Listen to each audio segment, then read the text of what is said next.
Good afternoon and most welcome to 808 of our H series. It was hard to pronounce that. We have now nightfall a little bit. It's around 5 to 5, so now progressingly the days are getting longer and longer. There is still some light about. Only a couple of weeks ago it was dark by 3:30, so we gained maybe an hour and a half. It feels fantastic, although the temperature is still quite cold. Today I will talk about the Matryoshka theory. Matryoshka is the most famous, I would say, Russian souvenir in any category. Anyone who's ever traveled to Russia comes back with a Matryoshka. And if you don't come back with a Matryoshka, you haven't been to Russia. It looks like this. It's depiction of an elderly lady, usually called a babushka. And inside the elderly lady, there is another babushka. And inside that babushka, there's yet another babushka. And if you open the smallest, you will see an even smaller one. And open this one, you find another one. And the more expensive they are, the more levels you find. The Matryoshka is actually sort of an excellent example how people usually perceive space. Layer upon layer upon layer, and everything is sort of walled out. So this outside of the Matryoshka, this is pointing outside towards the exterior, and the inside of the Matryoshka is pointing inwards to the interior. Interior, exterior. And this view of space is a very persistent view of space, and it is true to some extent, but it was revealed by Felix Klein that space actually had quite a lot more to it, and this is one of the many workings of the space. This excellent book by Stephen M. Rosen, a little bit of a hard read.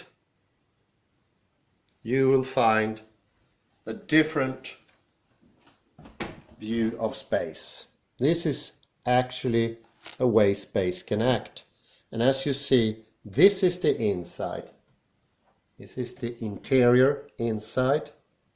And the inside goes out into the inside. It interpenetrating. It's a very hard word to learn. Interpenetrating. I was practicing before. It goes into the eternal. And then here the amazing happens. It goes to the exterior. So you see, this space is a bit more than we think. It looks actually, and that reason why it looks like they are shut out from each other is because a habit we have. It's not the true shape of space, or rather there is more to space than we thought. And this means that in between each layer of the Matryoshka there is a connection, and that connection goes all the way from the inside to the exterior, and it's a direct connection to the exterior. This means a lot of things. Actually, the Matryoshka theory that was mostly spread out of the world by Stephen M. Rosen, but also later Lucio Diego Rapoport in Tel Aviv / Buenos Aires. He is a professor in a similar subject to Stephen M. Rosen. He also spread the news about this thing, and it has already come to use within different areas, and I will try to sort of expand the subject by mentioning a few of them. But first, to make this tough subject even more digestible or understandable, I'm going to give you a hint from where does this idea of there being a separation between the layers, where does it stem from? And this is another book. Well, we had loads of books this week we've been together. This is one of the better I ever read about Derrida. It's fantastic. And in this one, Derrida exposes the mirror idea. And he says it's the pinnacle of Western thought, the idea of mirroring, something to be exactly the same or very similar.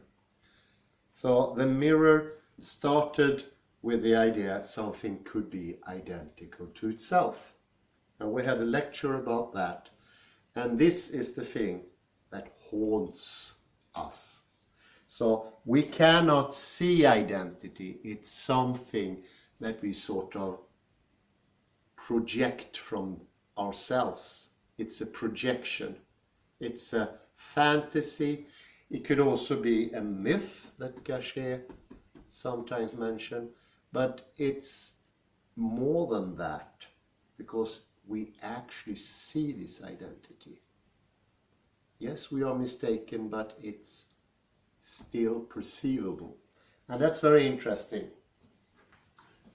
So the Matryoshka theory, and the main thing is how space is constantly interpenetrating itself, interpenetrating. And the very word interpenetrating, I think it was an invention from Stephen M. Rosen. I'm not sure, but I think so, interpenetrating.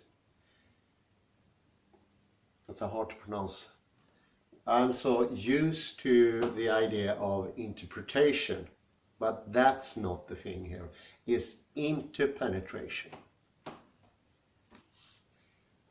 Let's start. I'm going to take 5 different subjects we already passed through to see how this Matryoshka can help us to understand the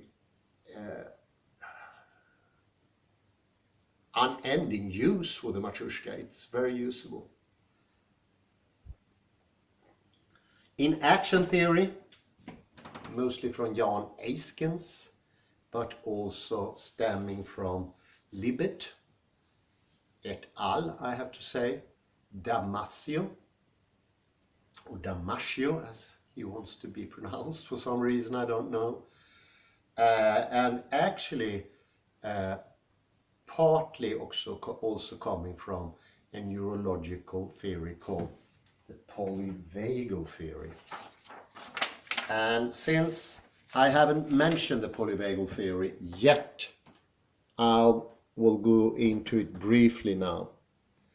It's developed by Dr. Porges, and it shows that everything is interconnected in the body in a way that is mostly amazing, I'd say. And one of those things is the system of the heart. This is why it's called polyvagal. The heart nerve is the vagal nerve.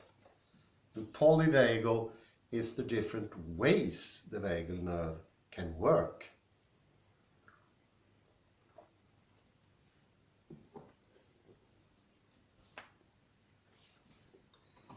And it's a theory that enables us to understand that a nervous system called the sympathetic and it is a platform for a neural action that gives a social and defensive behavior. And this is on a general plane, but also on an individual plane. And this is most interesting. It struck me directly, and it's very fitting for today. Today I have been suffering from a running heart. My heart is running for me. It's like it's beating really hard. It's been doing that more or less the whole day. I even taken some medicine to help it calm down a bit. But let us call me a guinea pig today. Guinea pig in the positive sense. It was a good thing I had this today, because the Matryoshka started the idea of taking up the Polyvagal Theory, and I happen to have a rushing heart today. I usually don't have it. It's becoming in my life less and less frequent. And I notice the heart rushing. Usually I don't do that. I mentioned before, hearing is very important. The heart is in a similar way very important. And we can actually divide the world in two parts. One understands the heart rate. The other one don't feel their own heart rate. The ones who don't feel their own heart rate are a little bit, well, they are quite exactly like the Matryoshka theory predicts. They don't see a connection between inner and outer. And that puts that category of people into a special case. They are not able to predict their own behavior, because the heart is actually the key how do we behave. The heart regulates what action we take. It's very interesting. And if we can't regulate the heart, that means if we don't feel the heart rate, because just by thinking about the heart and taking in the environment, the heart slows down. I think most of you are familiar with that phenomenon. Once you put your attention to it, it slows down. It goes down in beat. It does now actually. That's a connection between the outer and the inner. I understand a little bit how my actions will be. And if I don't notice my heart rate, my behavior will be defensive, could also be aggressive, antisocial. So the heart is sort of a key to get more social and, well, you could call it friendlier or more flexible. It's a way of regulating your own behavior. It goes through the heart. The heart has the most important part to take when it comes to seeing how you can regulate conflicts, how you can go around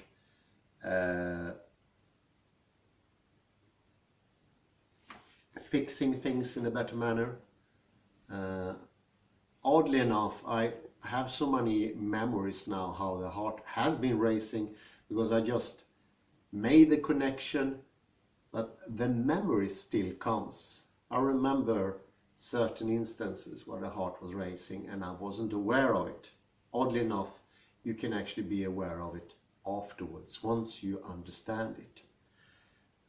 And I realized how it was affecting my behavior. It takes down attention, it lowers focus, all of that when you don't feel the heart. So that's the polyvagal theory, and I found loads of evidence for that when it goes to very antisocial behavior. We can actually strand in that in the end. They'll be looking into criminals, for instance, and they all fit the scheme. None of them can sort of feel their own heart. Maybe there is some good in this old saying, to be heartless. And it's not literally to lack a heart. It's not to have heart in your thinking or the exterior.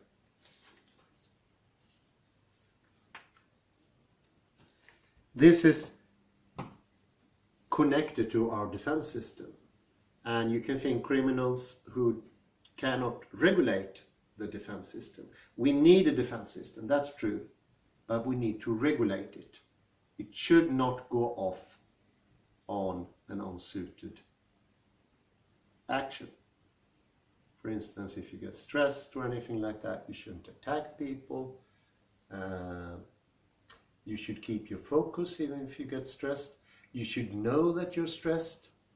And all those understandings that goes from the outside to the inside. The heart is the innermost core of the whole thing. Still ticking.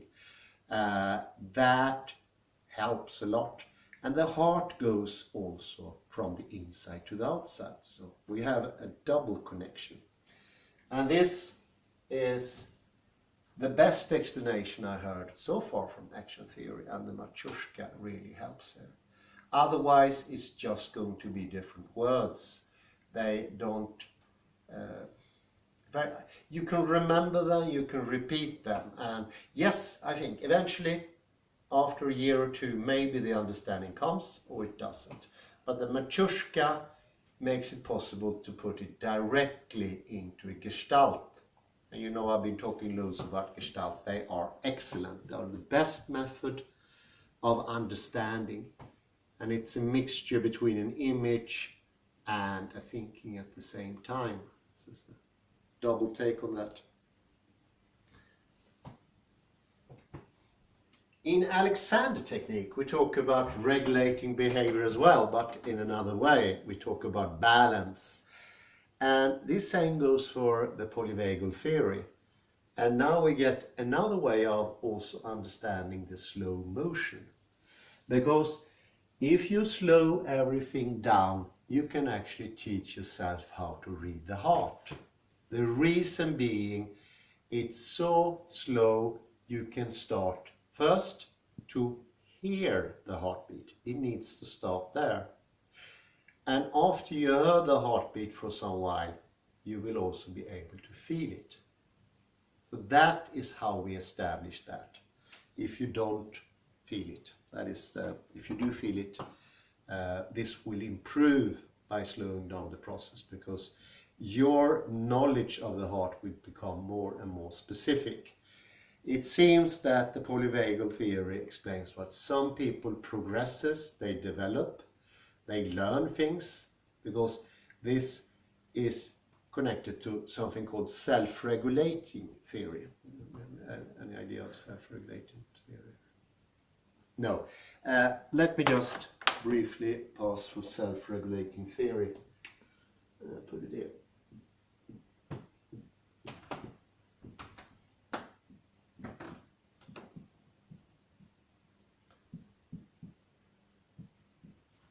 Self-regulating theory is very interesting, and it's best explained. Imagine that you are young and you, like all young people, or you're a child, you react immediately. You do direct reactions. Once you get happy, you get happy. Once you get angry, you get angry. And small kids will usually just hit directly or kick. Saying no to a toddler, it could kick you. And self-regulating behavior is when the kid learns to regulate how it reacts to the external world and the inner world at the same time. And essential to that development is to reading off one's own state, and thereby regulation happens directly. I can just give an example. When I was very young, my brother came home to me and said, "Oh, Hans, we got a table tennis game." And I was really happy. That's also not self-regulating. I was jumping up and down of happiness. And then he just said, "No, I'm just kidding, brother." And then I hit him directly. And that is not self-regulating behavior. Later you learn what mood you are in, you recognize it before, and then you stop it. Because once the anger progresses to be full-blown anger, it starts with the heart, it's of course impossible to stop. So that is self-regulating behavior. Not, one could say, not to trigger actions that you don't want. It's you who decide. You are the decision taker here. And that's called self-regulating behavior. And yes, it follows the Matryoshka theory. It is exterior going to the interior and vice versa. Very interesting. Self-regulating theory. Alexander technique? Well, here it's down to the details. In Alexander technique, you need to understand the relationship between your head and the rest of the body. And when we get angry or afraid, we put our head back and put it down into the neck. And that is actually a stopping of perception, the exterior. And it's at the same time stopping of the interior. So you see, interior, exterior. Once you put your head back and down, your mind becomes obscure to you. We can't do the 15 or 16 different actions of the mind then. Especially visualization, the different three that are really important for abstracting, conceptualization, analyzing.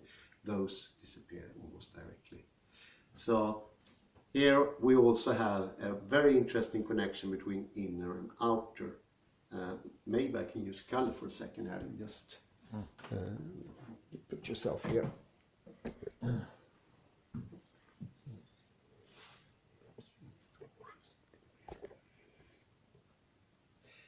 I think this is better shown. Stand in front of me here. Front of me, yes. And here is the regulating behavior for our actions. And once Kalle gets scared, yes? No, not, yes, scared, yeah. You actually showed you didn't have to exaggerate. It was actually visible. Once he got scared, the system shuts off, the exterior system. He will feel less of his skin. He will feel less of his proprioception, warmth and cold. He won't feel as much from his internal organs, stomach and so forth. Breathing will become more shallow. There will be a pressure on the back that in the end will actually destroy the discs. There will be tension in the, yes, very good, the tension in the kneecaps or in the knee joint. And there will be this behavior of trying to grab in the toes. Think about the direction, yes, much better. You're sort of grabbing the ground by the toe. And once it relaxes like this, and it relaxes almost immediately, and we add think expansion all around, think about the surrounding, listen to the sound without looking.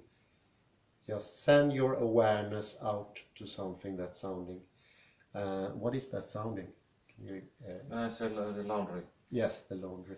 So just by acknowledging that there's a laundry, he will get the direction where the laundry is, and by then he will also sort of locate himself. That's why we have hearing.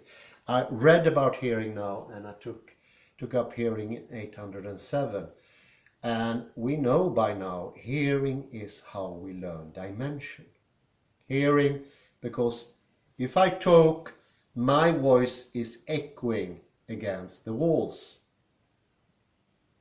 Isn't that interesting? And it's also doing echoing to the furniture and such stuff. This is how we know space. It's just marvelously interesting. And here is leading, and he will also now, according to the Matryoshka theory, clear his brain, so to speak. His thinking will become clearer. And that is usually something one understands by time that it's better to be balanced, as you are now, much better, for thinking.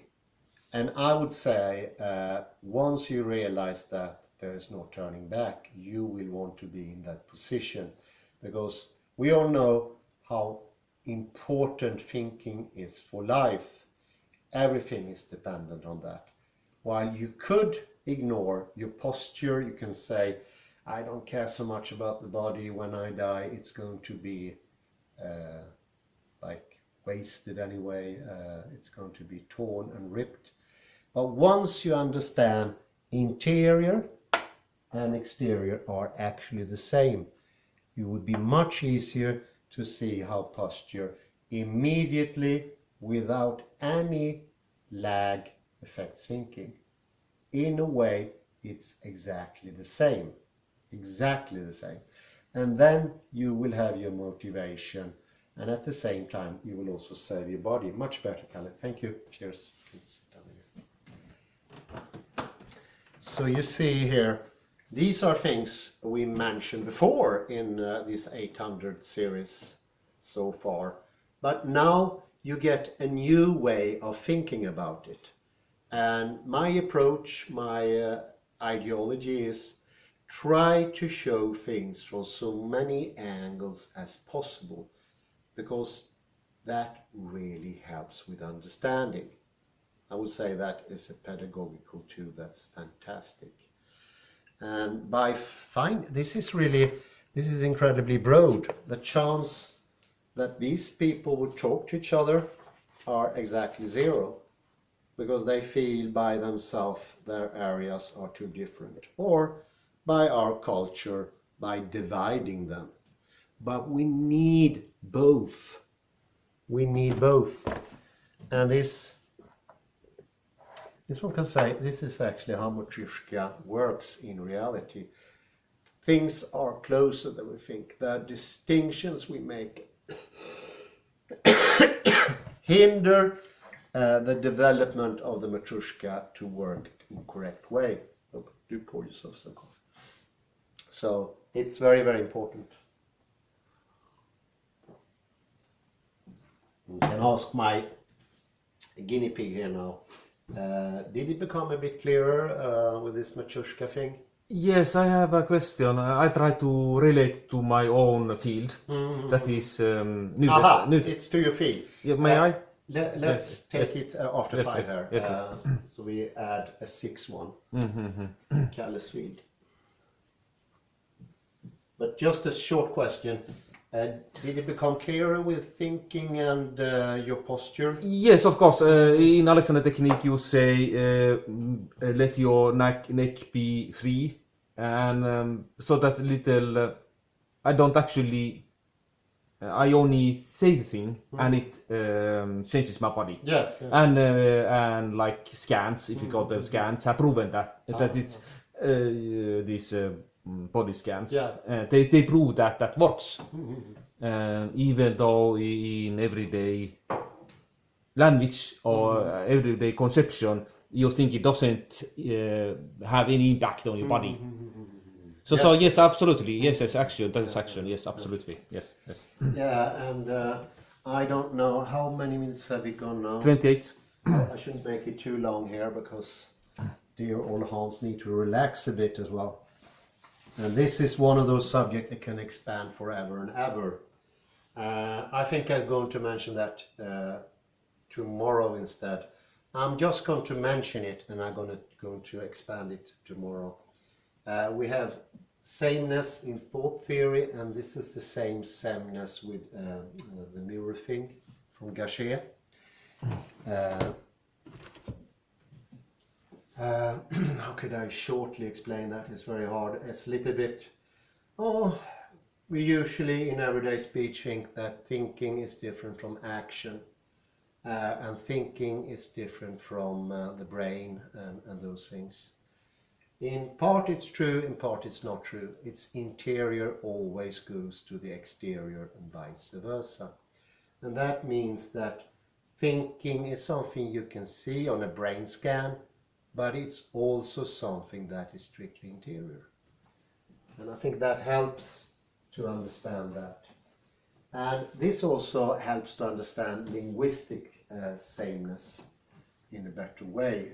There is a tendency to get stuck into the idea that one word only works in one way, and the interior and the exterior goes with the word. Every time you use the word, there is a change, but there is simultaneously also something that is the same, and they do not oppose each other. And when this is actually a fun thing, I remember how I was thinking when I was studying linguistics. It has to be either or. Either it has to be sameness or everything is different. But I could not, for my head, get around how they could be both. And the Matryoshka, if I had the Matryoshka 1998, or I would go into a time capsule and send something to me, it would have been the Matryoshka in front of my school desk. That would really save me a lot of thinking trouble, because all of a sudden I see exactly how they actually can be the same and simultaneously different. So it's very helpful. Actually, maybe if I take this, steal it, it would actually be a theft that was morally right. And I usually don't say theft is morally right, but in this case it would be. I want no worse, I won't steal it. The owner of the house can feel secure, but I really love the doll. I've never thought about them before. Yes, Sameness, the mirror theory by Gachet. It's another way of exposing this problem. It's more theoretical. It's not on the helpful side. This is helping. You see how you can use it. This is even more helpful. But here, for our narrow-minded people like myself, we need this. Otherwise, I won't accept it. Need to have it abstracted as well. That's my poison, so to speak, if you can call it poison. Really like this. That's the sameness mirror theory. And now to number 6, we have an edition coming from my dear colleague Kalle. Let's hear. Yes, so my field is New Testament manuscripts, and scholars argue about the original text. Oh yeah. And I thought about my own hypothesis is that there are at least 2 original texts. And that case, this could help the visualize the thing. If this is so you have one original text and you have a second original text. Yeah. So they are not. So if you open one original text, you have another inside and so forth. Of course, that could be a way to think about the problem. But of course, you have then this another option, namely from Rosen, this from inside outside. But I think that's more complicated. How will you incorporate that in original like manuscript? So this is inside, this outside. I don't know how. No. Do you have any thoughts? I think the Matryoshka is the one you should choose. Yes, it's easier. It's easier, and I don't. If I have to be honest, 98 or 97, I think it was actually. Only the Matryoshka could have helped me. If somebody came and showed this to me, this is needing so much information already stored. You have to know Derrida. I read Derrida's in 98, 99. That's necessary. It's very helpful for me, though. It's very helpful for me. So I say the Matryoshka could actually be the most fantastic tool. And I checked a little bit on the internet. Is there any possibility to have this expanded Matryoshka where you even more see the connection between interior and exterior? So far I haven't found anything, but I'm just looking for 10 minutes. Somebody listening now or seeing this, please have a look-see. And this time I would not accept it as a gift. You know who I'm talking to. let me for this time pay you. Let's wait to the last thing, the Klein bottle. I'm really happy for that to this very day. But it would be nice, anything similar to a Matrushka. Let me show you there something. That's cute. Did you see this one?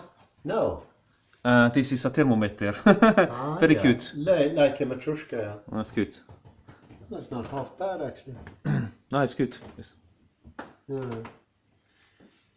Yeah, and I just need to say the Polyvagal Theory, I don't know if I have time. I cancelled Appleton today, or he cancelled himself, I don't know which.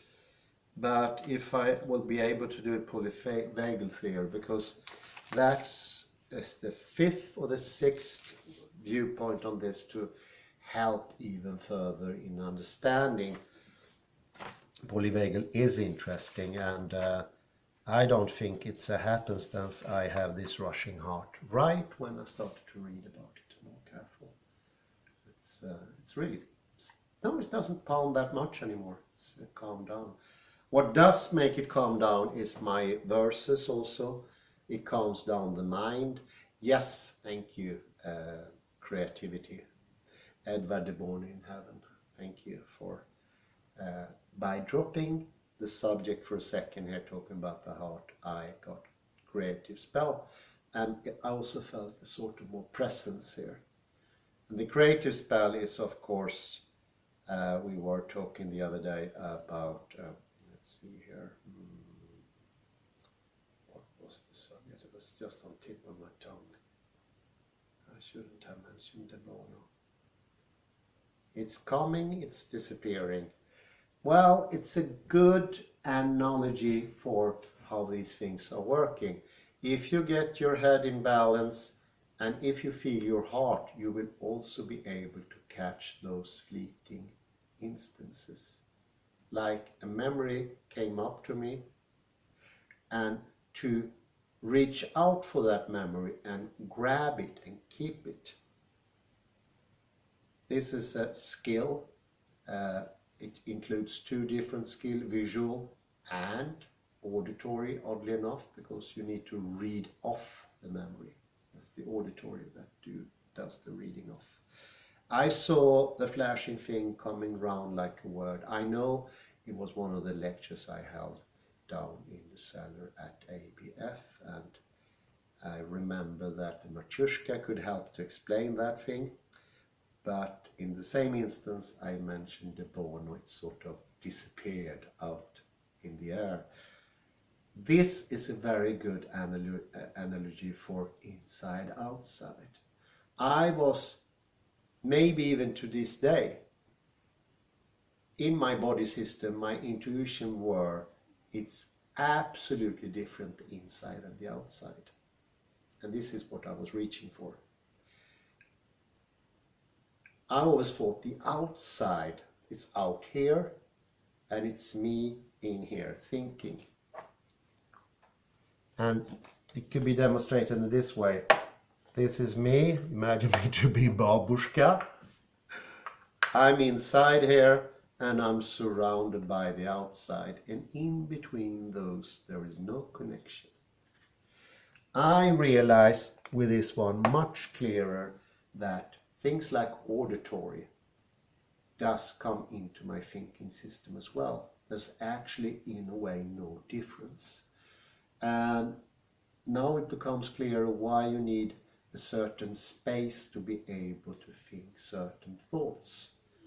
And once we discard the idea of sameness in thinking, I'll get into that tomorrow, we will also understand that thinking is going up, going down, it's never the same, and the quality goes up and down. This is something connected to the heart, but it's also connected to how much you take in of the surroundings. And as I speak, I forgot it's getting darker. I take that in now. I become more present. And I also hear there is much less noise outside. Birds has gone to bed, all of them, it seems. And you don't hear anything about the clock because the laundry is, yeah, I can hear the clock too. I could actually hear the clock. I thought the laundry covered that. And that goes to show now my inner thoughts are becoming more accessible. I can see them clearly, or clearer. And this area, the inner area, we always cut completely from the outside. We think they are no connection whatsoever. And that is not the case with space. It doesn't work in that shut out way. It's permanently and ever an interpenetrating system going on. Constantly in space there is an interpenetrating thing going on. And this is actually what gives sort of the energy to the space. It needs to be informed. It's a little bit like quantum mechanics, where you think you're inside and your observance doesn't have anything to do what happened. But quantum mechanics shows there is an obvious connection between the observer and what is happening out there. And in the old model, that's not possible. And as long as anyone has this model and haven't seen this Matrushka or something similar, I would actually say you keep that idea, even if you know the theory of quantum mechanics, because you will not be able as a whole to accept it. And that we discussed before, that most of the quantum mechanics do not accept it fully. And one of the reasons is lacking of a gestalt that really helps. This is a very good one. A very good one. Well, I think that covered quite a lot. Next time I will also mention this with sameness, because that's a whole different subject in a way. But I will also bring in the mirror once more. Mirror is interesting things. Okay, I say thank you very much and do take care out there. Cheers. Thank you.